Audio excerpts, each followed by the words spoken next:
Okay, so what festivals and fairs can you think of that are held in London?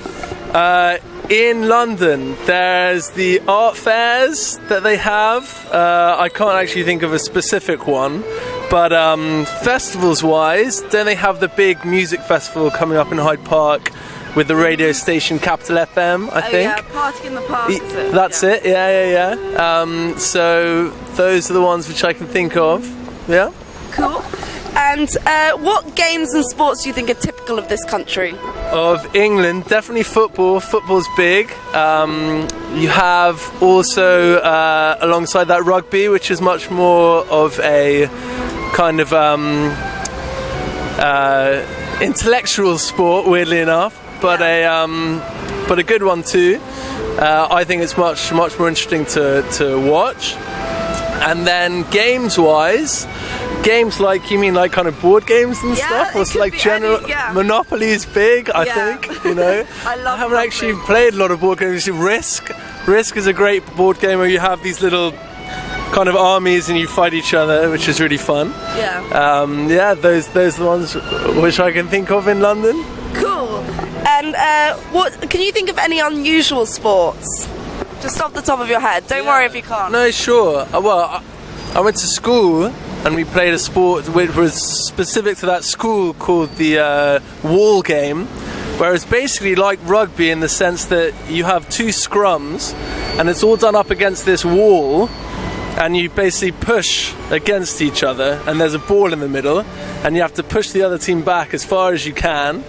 And then when you get to a certain point, you're allowed to get the ball out and throw it at a tree to score a goal. Wow. So that's a pretty weird game. Game. Not a lot of people play that game, but yeah. So cool, interesting. How do you react when you win or lose a game? Are you a sore loser? I'm really bad competitively. I think I like playing on people's teams rather than against. I think it was because I grew up with an older brother and we used to play a lot and he would always win, so I don't like it. But I tend to feel bad when I beat someone else and feel bad when someone beats me, so it's sort of like a no-win thing, so yeah. No-win situation. Yeah, pretty much. Cool.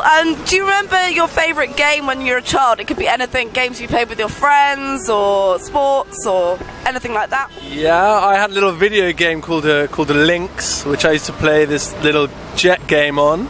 I used to play a lot with, what are those little cars called?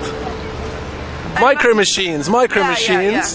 With school people, I want to say pogs, but I haven't said that word in quite a long time. Could you explain what pogs are for the kids? Yeah, sure. Pogs are a game where you have these little cards, little round cards, I'm trying to remember how you play, and you lay them down, and they're all different, and then you fight someone else, and you have these quite hard, like, coin things, and you throw them on them, and they bounce up and stuff like that, and then you win, and you can take someone else's stuff, you know, it's like trading and you battle. It's kind of like Pokemon, you know? Similar to that, yeah.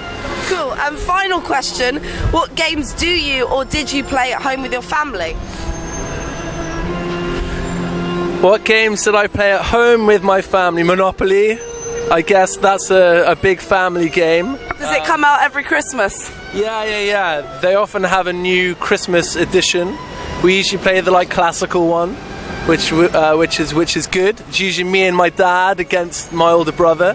Generally, it turns into, and my mum kind of gives up about halfway through. What else do we play? Chess. I play chess with my dad, which is a very cool game. If you're patient enough for it. And PlayStation, I don't really play with my family though, so... With your friends? Yeah, generally more so. Okay, well, thank you very much. That was excellent. I hope you have a wonderful day. That helps, yeah. Yeah, that was a great interview. Thanks. Thank you.